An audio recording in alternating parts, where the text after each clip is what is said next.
The small spacecraft screamed through Earth's atmosphere, trailing smoke and fire. Inside, Ra gripped the controls with her three-fingered hands, her bioluminescent markings flashing bright orange in panic. The warning systems blared in her language, telling her what she already knew. She was going to crash. The reconnaissance pod had been hit by something, a piece of space debris maybe, or a malfunction in the old equipment. It didn't matter now. The planet below was covered in white and her sensors showed freezing temperatures. This was bad, very bad. Her people came from warm desert worlds. Cold was death. The pod slammed into a snowy mountainside with brutal force.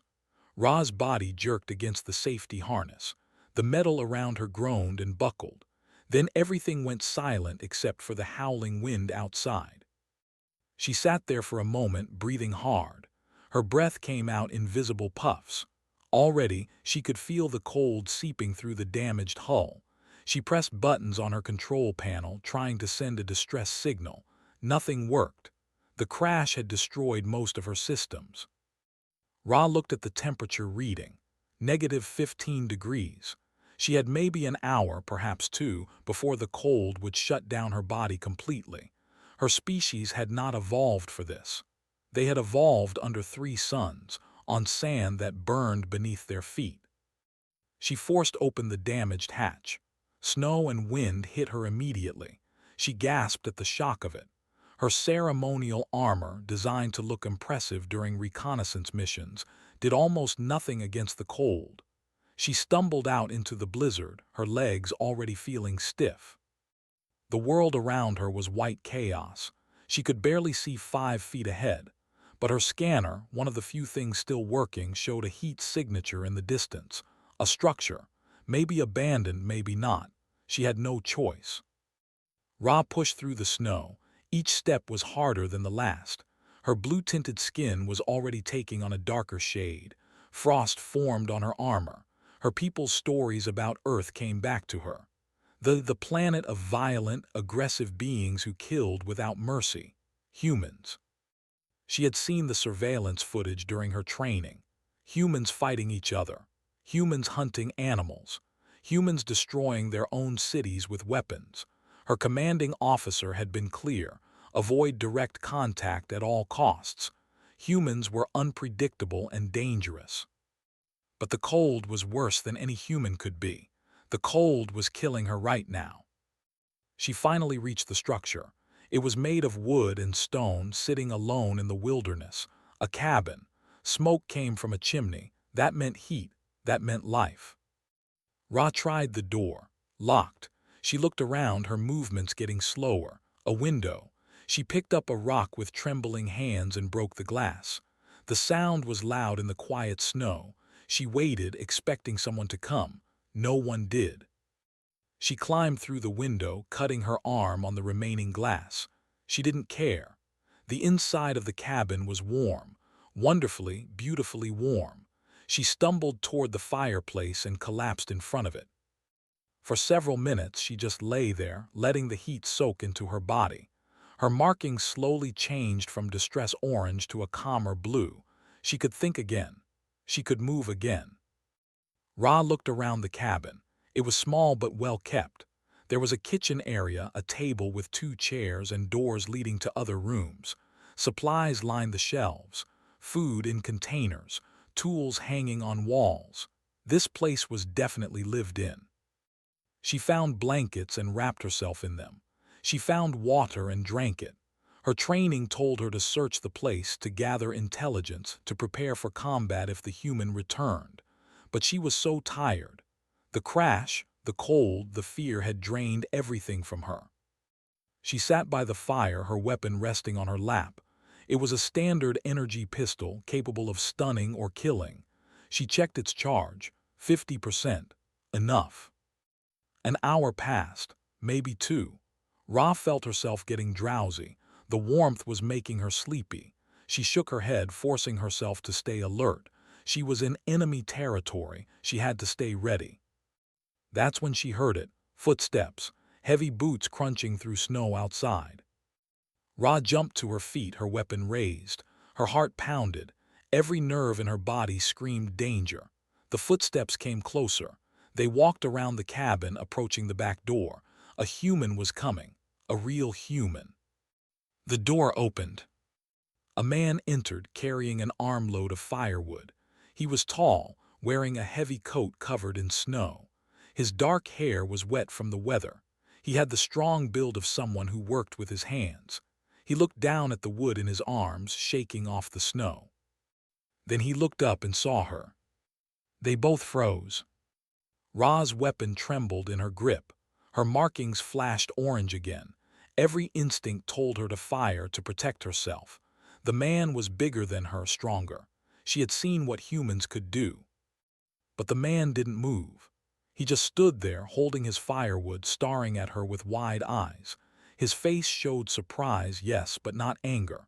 Not the rage she had been trained to expect. Slowly, very slowly, the man bent down and set the firewood on the floor. He straightened up and raised both hands, palms facing her. The universal gesture of peace. Or was it a trick? Ra's weapon stayed pointed at his chest. Her arm ached from holding it steady. She spoke in her own language, ordering him to stay back, to not move. But he didn't understand. He just kept his hands up and said something in a language she didn't know. His voice was calm, soft, even. He took a step toward her. Ra fired a warning shot. The energy blast scorched the wall beside him, leaving a black mark on the wood. The man flinched but didn't run, didn't attack. He just stopped moving and kept his hands up. Then he did something strange. He pointed at the fire, then at her, then wrapped his arms around himself and pretended to shiver. He was asking if she was cold. He was concerned about her. Ra didn't understand. This wasn't how humans were supposed to act. They were supposed to be violent, territorial, aggressive. Her weapon felt heavy in her hand. The charge indicator blinked, 40%, 30%. The crash had damaged it more than she thought, 20%, 10%. The weapon died with a sad little whine.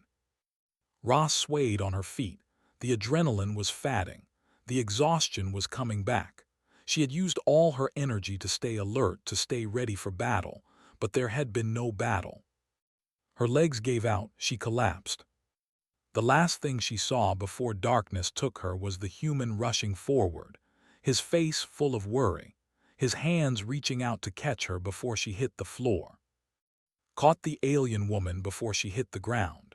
She was lighter than he expected, her body cold even through the blankets she had wrapped around herself. Her skin was a strange blue color, and patterns on her arms glowed with a faint light. He had never seen anything like her. He lowered her gently to the floor near the fire. His mind was racing. An alien, a real alien in his cabin. He should call someone. The military, the government, someone who knew what to do with this situation. But she was clearly sick, or hurt, or both. The frost on her strange armor told him she had been out in the storm. Her breathing was shallow and fast. Her skin felt wrong, too cold, like touching ice. Had spent 10 years in the military. He had seen injured people before. Species didn't matter when someone was dying. The basic rules were the same: warmth, fluids, rest. He pulled more blankets from the closet and wrapped her carefully. He moved her closer to the fireplace, but not too close. Too much heat too fast could be dangerous. He had learned that during winter survival training. The alien woman's eyes moved under her eyelids. She was dreaming, or having a nightmare. Her markings flashed from blue to orange and back again, wondered what the colors meant. He looked at the scorch mark on his wall where she had fired at him. The weapon lay on the floor beside her, its lights dark and dead. He picked it up carefully. It was surprisingly heavy, made of a metal he didn't recognize. He set it on the high shelf where she couldn't easily reach it when she woke up. Added more wood to the fire. Then he went to the kitchen and heated water. He found packets of soup, the kind with lots of salt and nutrients, good for people in shock. Would it work for aliens? He didn't know, but it was worth trying. While the soup heated, he studied his unexpected guest. She was humanoid with 2 arms and 2 legs, but the similarities ended there. Her hands had 3 fingers and a thumb. Her face was more angular than a human's, with larger eyes that had no visible whites. Her hair, if it was hair, fell in thin strands like silver threads. She was wearing what looked like ceremonial armor, all curves and decoration. Not practical for cold weather, not practical for much of anything, really. Which meant she hadn't planned to be here. This was an accident. The soup started bubbling, poured it into a cup and let it cool. He sat down near the alien, keeping a respectful distance. Outside, the storm continued to rage. The wind howled around the cabin. They would be stuck here together for at least a day, maybe more. He thought about his sister. She loved science fiction movies. She was always talking about what she would do if aliens were real. She would lose her mind if she knew one was currently passed out in his cabin. The alien woman stirred. Her eyes opened slowly. They were completely golden with no pupil he could see. Those strange eyes found him and she went rigid with fear. Didn't move. He kept his hands visible, resting on his knees. He spoke in Korean, his voice quiet and calm. He told her she was safe. He told her he wouldn't hurt her. He knew she couldn't understand the words, but maybe she would understand the tone. The alien woman sat up quickly, too quickly. She swayed, her hand going to her head. Her eyes darted around the room, looking for her weapon. When she didn't see it, her markings flashed bright orange. Pointed to the shelf where he had put the weapon. He made no move to get it. He just showed her where it was. Then he held out the cup of soup, offering it to her. She stared at the cup like it might explode. Her whole body was tense, ready to run or fight. Set the cup down on the floor between them and slid it toward her. Then he sat back, hands open and empty. Minutes passed, the fire crackled, the wind howled, neither of them moved. Finally, the alien woman reached out and took the cup. She sniffed it suspiciously. Then she took a tiny sip. Her eyes widened slightly. She took another sip, then another. She drank the whole cup quickly. Smiled and nodded. He went to get more soup. When he returned, the alien woman was standing, backed into the corner farthest from him. She looked like she wanted to run but had nowhere to go. He set the new cup of soup on the table, far enough that she would have to leave her corner to get it. Then he went to the other side of the room and sat down at his desk. He pulled out a piece of paper and a pencil. The alien woman watched him with those unblinking golden eyes. Slowly, carefully, she moved to the table and took the soup, but she didn't drink it yet. She was watching him draw. Drew a simple stick figure. He pointed to himself. He said clearly. He tapped the stick figure. The alien woman tilted her head. Her markings had faded to a light blue, calmer than before. He drew another stick figure, this one with 3 fingers. He pointed at her and pushed the paper toward her. She looked at the paper for a long time. Then hesitantly she pointed to herself. "Ra," she said. Her voice was strange, musical in a way human voices weren't. Repeated it, probably butchering the pronunciation. "Ra." She made a sound that might have been amusement or exasperation, but some of the fear left her face. They spent the next hour trying to communicate. Drew pictures, the cabin, the fire, food, water. Ra watched and slowly began to respond. She pointed at things and made sounds, tried to repeat them, making her markings flash in what he hoped was amusement rather than offense. He learned that she understood pointing and gestures. He showed her the spare bedroom, opening the door and gesturing that she could sleep there. He showed her the bathroom, miming how to use the sink. Modern plumbing seemed to confuse her, which was oddly reassuring. At least human technology could still surprise someone. Ra remained cautious. She never turned her back on him. She kept distance between them. But she was no longer in the corner, no longer looking for her weapon every few seconds. As the afternoon faded to evening, made a simple dinner. Rice and vegetables, nothing complicated. He set 2 bowls on the table. He sat down and began eating, showing her it was safe. Ra approached the table slowly. She sat down across from him, as far away as the table allowed. She studied the food, then picked up the fork clumsily with her three-fingered hand. She managed to get some rice to her mouth. They ate in silence. Outside, the storm grew worse. The cabin shook with each gust of wind. Knew this pattern. They were in for a bad one. 2 days, maybe 3, before it was safe to travel. 2 or 3 days, trapped in a cabin, with an alien who had tried to shoot him. Looked at Ra. She was looking at him too, her golden eyes reflecting the firelight. He had been in worse situations, probably. He hoped they would both survive this. The first night was difficult. Ra refused to sleep in the spare bedroom. She sat in the corner of the main room, watching with those unblinking eyes. Every time he moved, she tensed. When he went to his bedroom, he left the door open so she could see he wasn't planning anything. He barely slept. He kept thinking about what she was doing here. Why had her ship crashed? Was she alone? Would others come looking for her? When morning came, he found her asleep sitting up, her head tilted against the wall. She looked exhausted. Her markings were dim, barely glowing. Made breakfast quietly, trying not to wake her. The smell of food stirred her awake. She jerked upright, confused for a moment, then relaxed slightly when she saw him at the stove.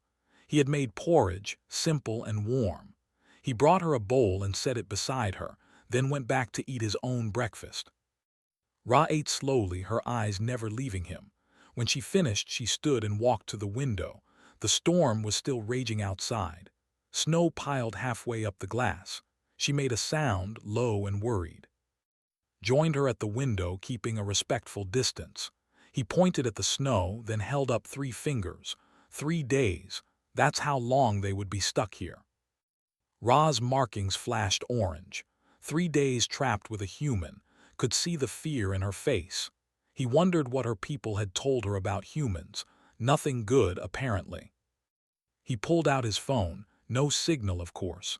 The storm blocked everything, but he had photos saved.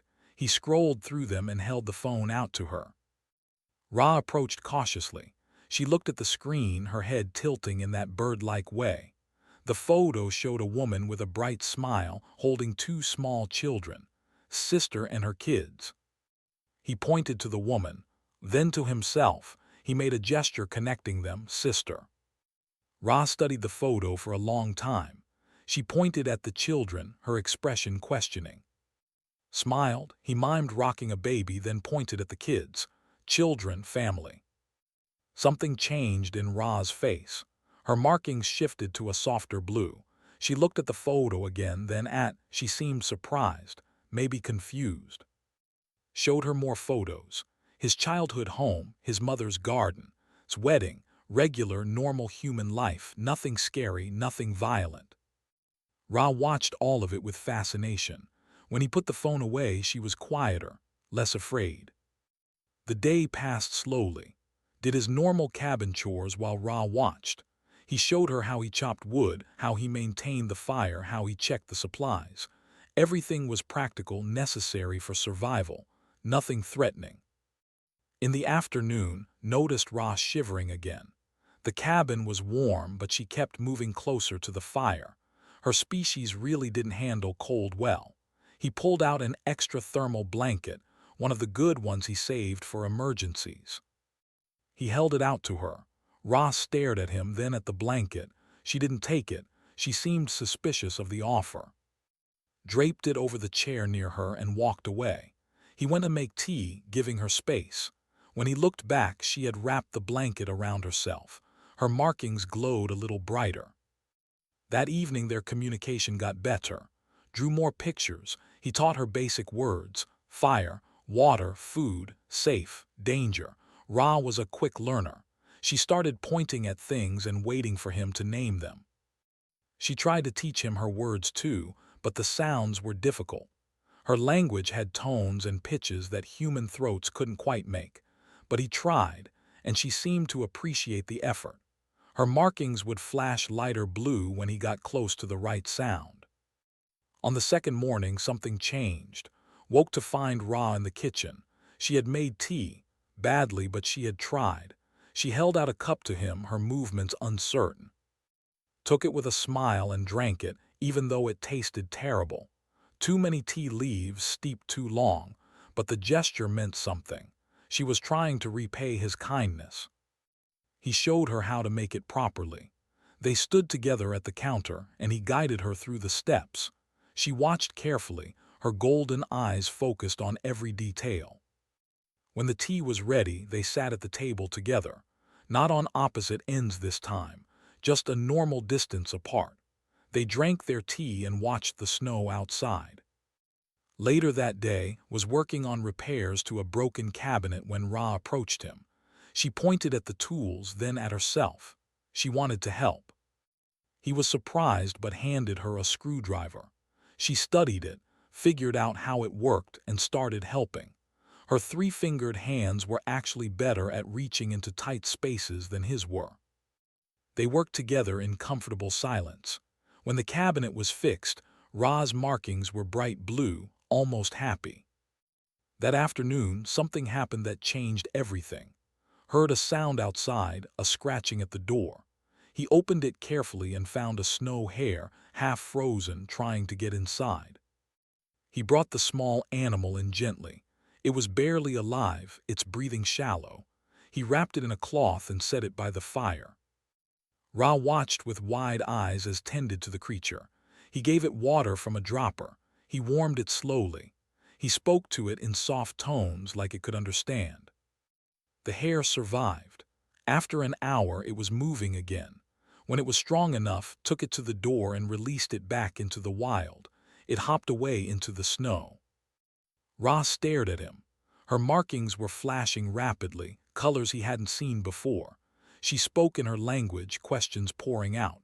She pointed at the door where the hare had gone, then at herself. She was trying to understand. Why save the hare? Why save her? What did he gain from it? Didn't know how to explain. How do you explain compassion to someone who has been taught to expect violence? He drew a picture instead. A human and an alien standing together, not fighting. Ra looked at the picture for a very long time.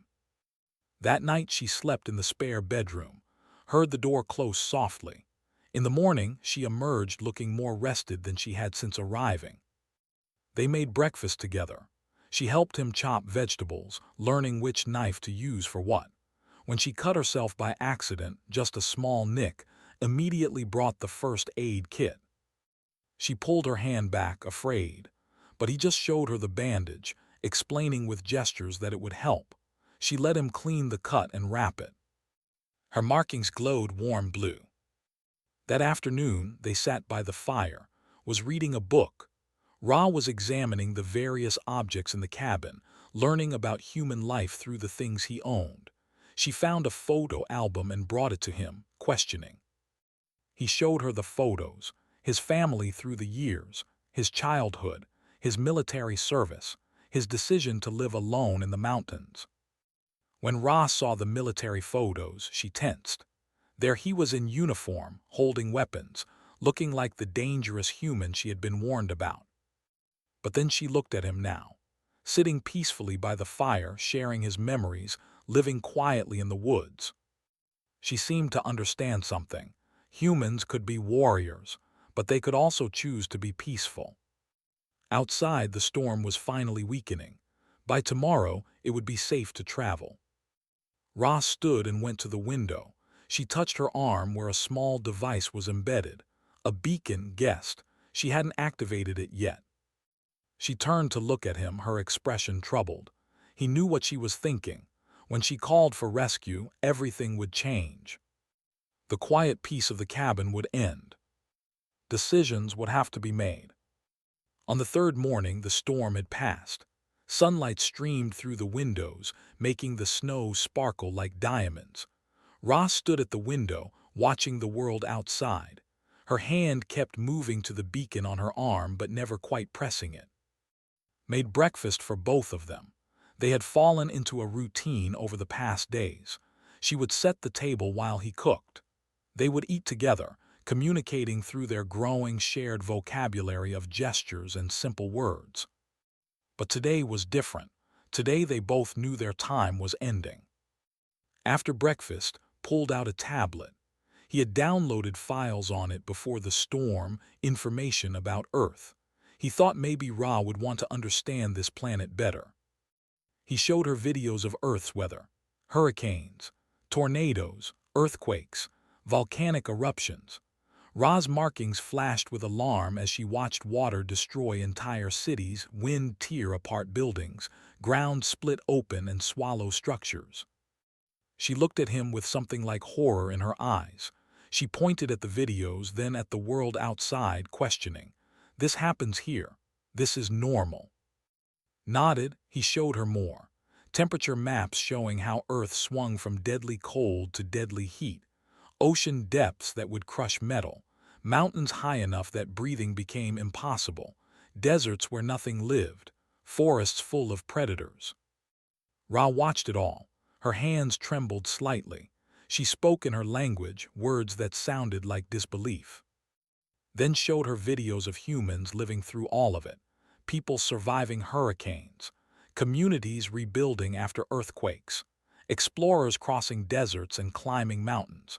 Humans swimming in oceans and living in frozen tundra. Ra's expression changed from horror to confusion to something like understanding. She pointed at herself, at her blue skin and dim markings, then at him, then at the videos of Earth's harsh environments. She was starting to get it. Her people came from gentle worlds. Humans came from this, a planet that was trying to kill them every single day. Pulled up more information. He showed her statistics about human evolution, how humans had spread across every part of Earth, how they adapted to every climate, how they learned to survive in places that should have been impossible. He showed her animals from Earth, bears, wolves, lions, sharks, crocodiles. Ra's eyes grew wider with each new predator, and then he showed her humans hunting these animals, not with advanced weapons but with simple tools, with cooperation, with intelligence. She stood up and paced around the cabin, her markings flashing rapidly through different colors. She kept looking then at the tablet, then back at him. She was reconsidering everything she thought she knew. Understood her confusion. To her he probably seemed gentle, kind, not dangerous at all, but he had survived 10 years in the military. He could hunt, he could fight, he could kill if he needed to, he just chose not to. That was the part that confused her, the choice. In the afternoon, Ra pulled to the table. She took the paper and pencil and started drawing. Her artistic skills were better than his. She drew her home world, 3 suns in the sky, flat sandy landscapes, structures that looked like crystals growing from the ground, peaceful, beautiful, safe. Then she drew Earth. She drew the storm, the cold, the dangerous animals. She drew it like a nightmare world. She pointed at herself, at her people's drawing, then at Earth's drawing. Her meaning was clear. Why would anyone choose to live here? Thought about how to answer. He took the pencil and added to her Earth drawing. He drew people together helping each other. He drew families, communities. He drew houses and farms and cities, all built to withstand Earth's dangers. He drew humans not as victims of their world but as partners with it, learning from it, growing stronger because of it. Ra studied the drawing for a long time. Then she drew something new. She drew ships, many ships. She drew her people in those ships coming to Earth. She looked at her expression worried. He understood. She was here as a scout. Her people were planning to come here, maybe to invade, maybe to colonize. She was supposed to report back about whether humans were a threat. Felt his chest tighten. He had expected this, but seeing it drawn out made it real. He took the pencil and drew more. He drew humans defending their planet, not attacking, not invading, but defending. He drew the outcome, alien ships damaged or destroyed. Then he drew a second picture, aliens and humans meeting peacefully, trading, learning from each other. Both outcomes were possible. Ra's hands clenched. She understood what he was showing her. If her people came as invaders, humans would fight back.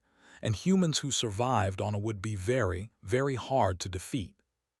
But if they came in peace, humans would welcome them. She spoke rapidly in her language, frustrated that she couldn't make him understand all her words. She pointed at the military photos from his album, then at the peaceful photos. She was asking which one was the real human, the warrior or the peaceful man in the cabin. Pointed at both. Then he mimed fighting, his face hard. Then he mimed sitting peacefully, his face soft. He pointed at himself for both. He was both. All humans were both. Ra sat down heavily. She put her face in her hands. Her markings dimmed to almost nothing. Made tea and brought her a cup. She took it automatically, drinking without really tasting. He sat across from her and waited. Finally she looked up. She drew another picture. This time she drew herself. In the picture she was standing between two groups, her people on one side, humans on the other. She was alone in the middle. Understood. She had to make a choice. Report the truth and maybe prevent a war, or follow her orders and report what her people expected to hear.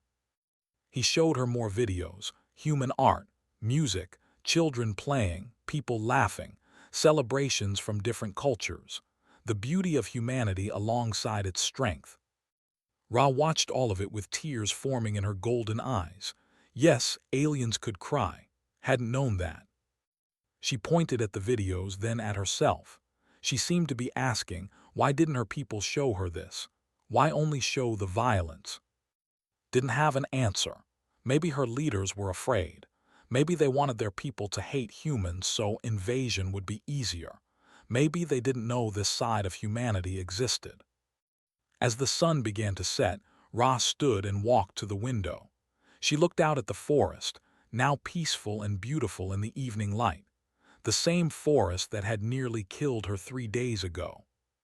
She turned too.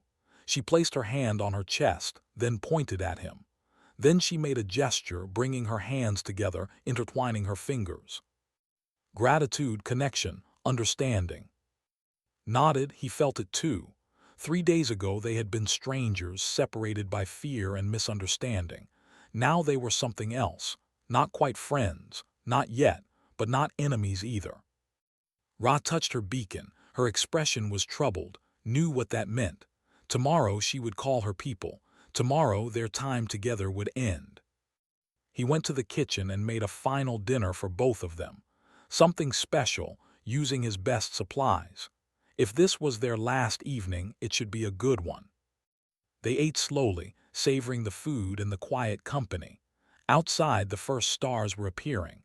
Earth's single moon rose over the mountains, bright and clear. Ra stared at the moon for a long time. On her world there were 3 suns but no moon. This must be strange for her, beautiful but strange. After dinner they sat by the fire, played music from his phone, classical pieces, folk songs, modern melodies. Ra listened to all of it, her markings pulsing gently with the rhythms. When it was time to sleep, Ra didn't go to her room right away. She stood in front of and spoke in her language. He didn't understand the words, but he understood the meaning. Thank you for everything. He nodded. You're welcome, he said in Korean, knowing she wouldn't understand, but hopping the tone said enough. She went to her room and closed the door. Sat by the fire a while longer, knowing that tomorrow everything would change. Either for better or for worse. The 4th morning arrived too quickly. Woke to find Ra already up, standing by the window. Her hand rested on the beacon. She hadn't activated it yet, but she would soon. She had to. He made coffee for himself and tea for her. They had breakfast in silence, both knowing this would be their last meal together. The cabin felt heavy with unspoken words. After breakfast, Ra pulled out paper and drew carefully. She drew a landing site about 2 miles from the cabin. She drew herself walking there. She drew a ship coming to get her. Then she looked at with a question in her eyes. Would he try to stop her? Would he call his people? Would he make this difficult? Shook his head. He drew another picture, her walking to the site, him staying at the cabin, freedom, choice. Ra's markings flashed bright blue. relief, and maybe sadness. Went to his storage room and returned with a backpack. He filled it with supplies, food that wouldn't spoil, water bottles, a warm jacket that might fit her if she adjusted the arms, a compass and a map with the route marked, extra batteries for light. Ra watched him pack with growing confusion. This wasn't how enemies behaved. This wasn't even how strangers behaved. This was how you treated someone you cared about. He zipped up the backpack and set it beside her. Then he pulled out one more thing, a small photo, one of the ones from his album. It showed and her children, all of them smiling. He placed it in Ra's hand. She looked at the photo, then at him questioning. Pointed at the photo, then at her. He wanted her to keep it, to remember that humans were more than what her people's propaganda had taught her. They were families. They were people. They were capable of kindness. Ra's hands trembled. She carefully tucked the photo into a secure pocket in her armor. She nodded, her markings glowing softly. Then she did something unexpected. She removed a small metal pin from her armor. It was decorated with symbols, probably from her family or her unit. She pressed it into his hand and closed his fingers around it. A gift, a memory, a thank you. They stood there for a moment, two beings from different worlds, connected by 3 days of unexpected kindness. Ra shouldered the backpack, walked with her to the door. The snow outside was deep but manageable. The sun was bright. It was a good day for a journey. At the door, Ra turned back. She spoke in her language, words couldn't understand but could feel. Then she said one word in his language, carefully pronounced. Friend. Smiled. Friend, he agreed. She pressed the beacon on her arm. A soft blue light started pulsing. The signal was sent. Her people would come. Ra stepped out into the snow, watched her walk away, following the path he had marked on the map. She turned back once, raising her hand in farewell. He raised his hand back. Then she disappeared into the trees.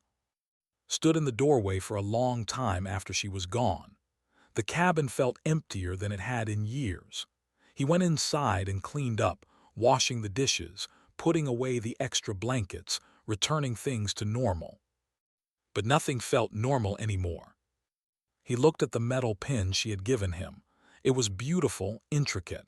He pinned it to his jacket over his heart.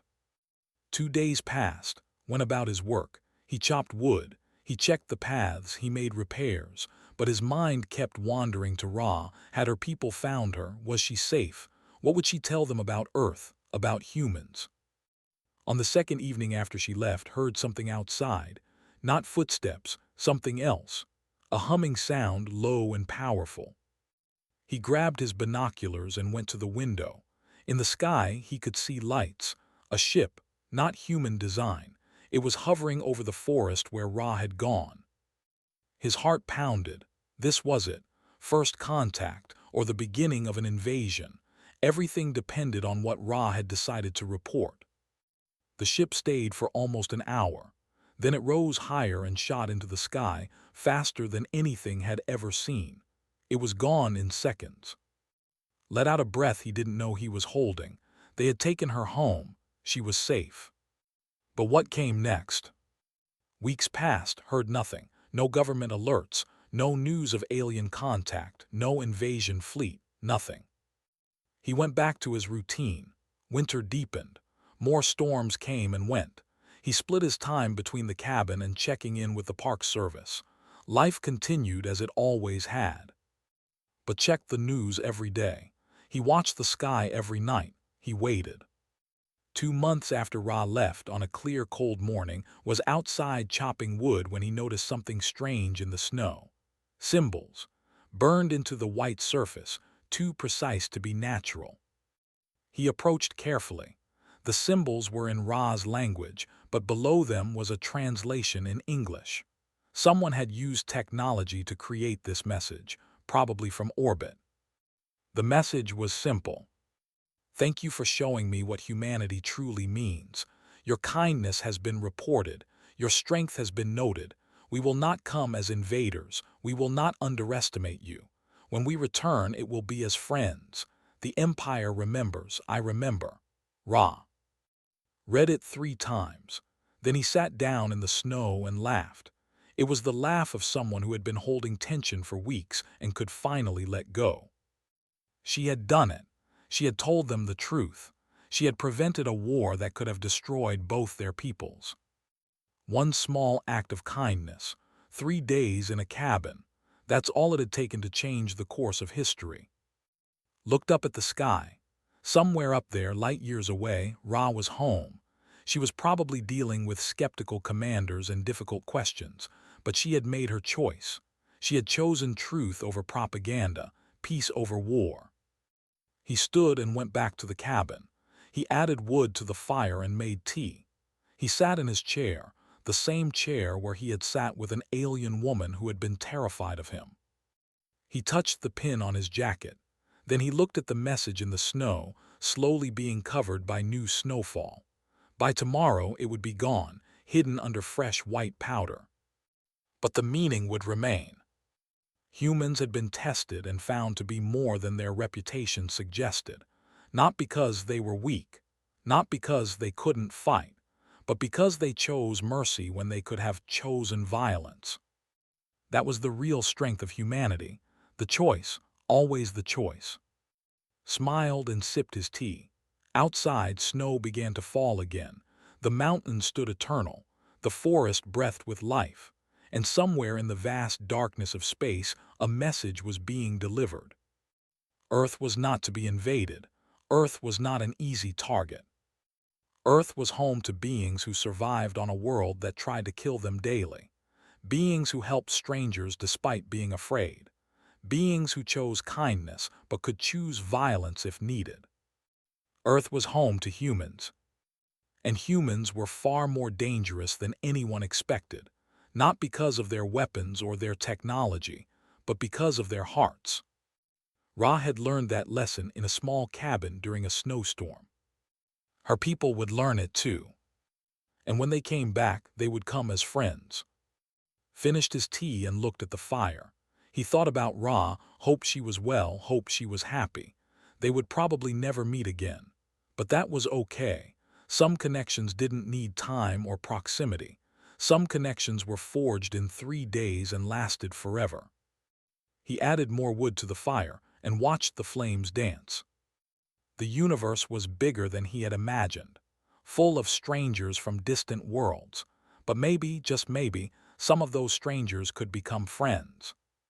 One small cabin, one winter storm, one act of kindness. That's all it took to change the galaxy.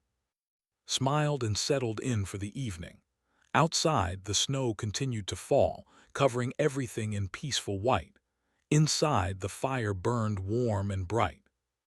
And far above, in the darkness between stars, ships were changing course. An invasion fleet was being recalled. Orders were being revised. All because one human chose kindness over fear. All because one alien chose truth over lies. Sometimes the smallest choices make the biggest differences. And sometimes, just sometimes, the universe rewards those who choose compassion. The fire crackled, the snow fell, and in a small cabin in the mountains, a man sat alone, no longer lonely, knowing he had helped save 2 worlds from a terrible war. It was enough. It was more than enough. It was everything.